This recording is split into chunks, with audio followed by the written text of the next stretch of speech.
I never thought I would be sharing this story with anyone. It's not something I'm proud of, but it's a truth I've carried with me for years now. Sometimes, the most unexpected people come into our lives and make us question everything we thought we knew about ourselves. My name is Elizabeth, and from the outside, my life seemed perfect. I had the kind of existence many women dream of: a beautiful house in the most prestigious neighborhood, a husband who was respected in his field, financial security that meant I never had to worry about bills or budgets. I had it all, or at least that's what everyone thought. The truth was much more complicated. James and I met in college. He was brilliant, ambitious, with the kind of drive that made people notice him. I fell in love with his passion, his determination, the way he saw the world as full of possibilities. When he proposed, I didn't hesitate. I believed we would build an extraordinary life together.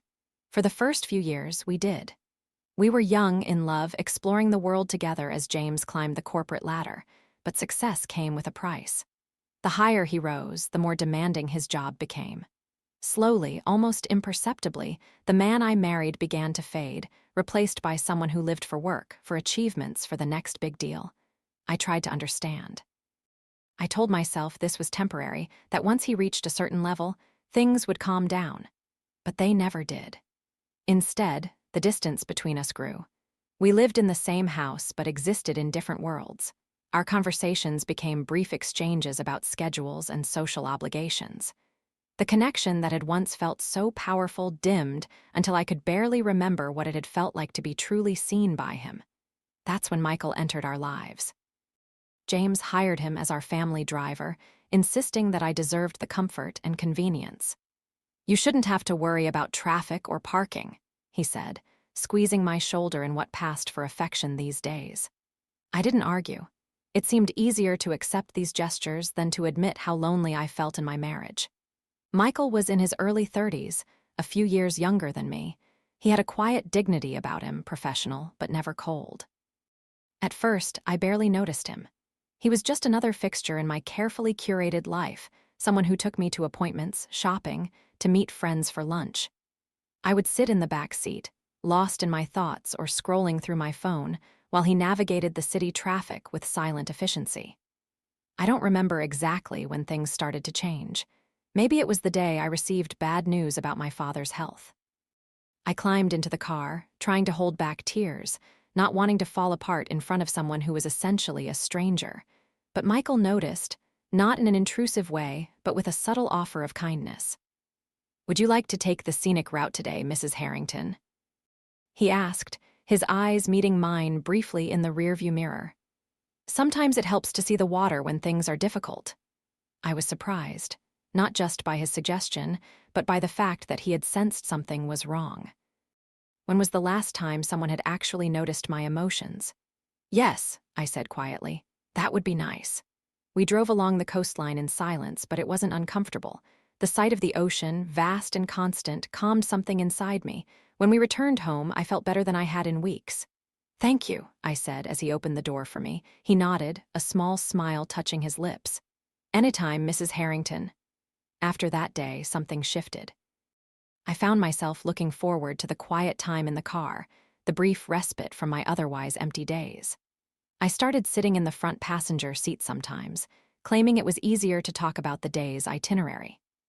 The truth was, I was craving conversation, real conversation, not the superficial chatter that filled my lunches with other women who lived lives as carefully constructed as mine.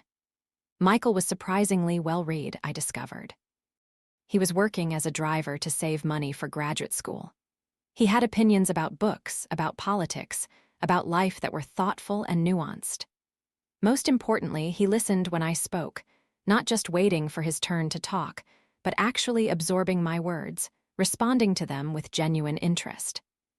I found myself sharing more than I intended, small frustrations about my day, anecdotes from my past, eventually even hints of the loneliness that had become my constant companion. He never overstepped, never offered unwanted advice or judgment. He just listened, occasionally sharing his own perspectives in a way that made me see things differently. "Do you ever feel like you're just playing a role?"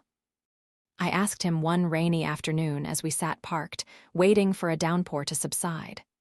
Like the person everyone thinks you are isn't really you at all. He was quiet for a moment, considering. I think most people feel that way sometimes, he finally said. The difference is whether we have people in our lives who know the real us, beneath the roles we play. His words stayed with me long after he dropped me off. Who knew the real me anymore? Even I wasn't sure I recognized myself these days. James was particularly busy during that period, working on a major acquisition that kept him at the office until late hours. Some nights he didn't come home at all, sleeping on the couch in his office to save time. I told myself I understood, that this was important to us, but the house felt emptier than ever. One evening, I had attended a charity gala alone, again. James had promised to meet me there but texted an hour into the event with his apologies. As I climbed into the car afterward, the emotional exhaustion of smiling and making excuses for my absent husband hit me all at once. "Rough night?" Michael asked gently as he pulled away from the venue. I tried to hold it together, to maintain the composure I had perfected over years of disappointment, but something inside me cracked. To my horror, I felt tears spill down my cheeks. I turned toward the window, mortified to be crying in front of my driver. Without a word, Michael pulled the car over to a quiet spot overlooking the city. He didn't speak, didn't look at me, just offered a clean handkerchief and the gift of silence while I gathered myself. "I'm sorry," I finally said, embarrassed. "It's been a long day." "No need to apologize," he replied. "We all have moments when things get too heavy to carry alone." There was something about his words, about the simple human kindness in them, that broke through the careful walls I had built. For the first time in years, I spoke honestly about my marriage, about the isolation I felt, about the woman I had become and the one I had lost along the way. Michael listened without interruption. When I finally fell silent, he didn't offer platitudes or solutions. Instead, he shared a story of his own, about dreams deferred, about the path he thought his life would take versus the reality he now navigated. There was no self-pity in his words, just a quiet resilience that I found myself admiring. "The hardest part," he said, "isn't the disappointment itself. It's pretending that everything is fine when it isn't." I looked at him then, really looked at him, and felt a connection I hadn't experienced in longer than I could remember. It was nothing dramatic, nothing inappropriate, just the profound relief of being understood. After that night, our conversations deepened.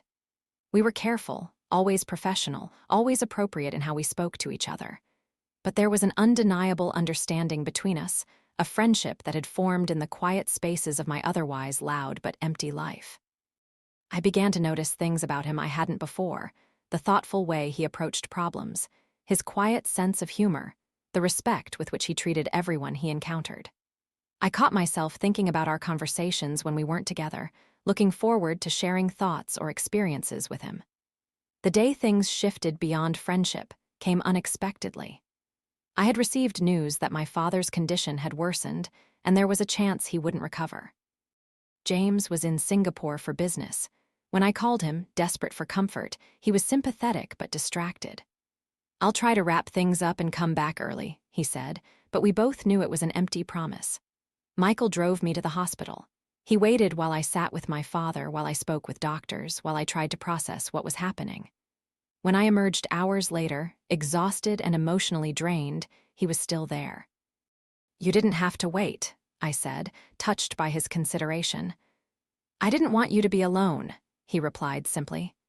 It was raining as we drove home, a gentle spring rain that made the world seem softer somehow. Neither of us spoke much, but the silence was comfortable, supportive. When we arrived at my house, he walked me to the door with an umbrella. I turned to thank him, and something in his expression caught me off guard, concern, care, and something else I couldn't quite name. "If you need anything, even just someone to talk to," he said, "I'm here, not as your driver, as your friend." I don't know what came over me in that moment. Maybe it was vulnerability, maybe it was loneliness, maybe it was the simple human need to be close to someone who cared. I reached out and took his hand, just for a moment. "Thank you," I whispered. His fingers tightened around mine briefly, a gentle pressure that conveyed more than words could have.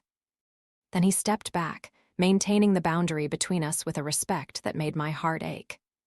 That night, Alone in the house that had never felt like a home, I faced the truth I had been avoiding.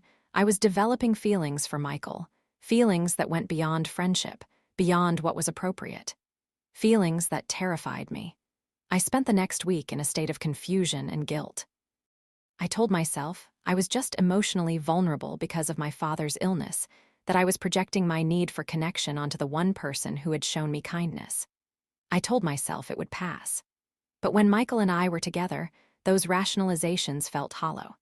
There was something real between us, a connection that had nothing to do with my marriage or his job.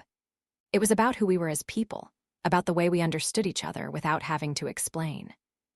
I knew I was standing at a crossroads. I could acknowledge what was happening and put a stop to it, request a different driver, create distance, protect my marriage even if it was more of a shell than a relationship at this point. Or I could let myself follow this feeling and see where it led, knowing that it could destroy the life I had built. The decision was made for me when James called one evening, sounding more engaged than he had in months. "I've been thinking," he said, his voice serious. "About us, about how much we've drifted apart." I sat down, surprised by his words. "You have." "I miss you, Liz," he said, using the nickname he hadn't used in years. "I know I've been absent, I know work has consumed me. But I want to fix this, if you're willing to try." His words hit me like a physical force. After all this time, after all the loneliness and disappointment, he was finally seeing what had been lost between us. It should have been everything I wanted to hear. But all I could think about was Michael, about his kind eyes, his thoughtful words, the way he made me feel seen for the first time in years. And in that moment, I realized just how far I had already gone in my heart. "I want that too," I heard myself say, and it wasn't entirely a lie. Part of me did want to save my marriage, to recapture what James and I had once had. But another part of me was already mourning a future that could never be. The next day, when Michael arrived to drive me to a lunch appointment, I knew what I had to do. The conversation was one of the hardest I've ever had.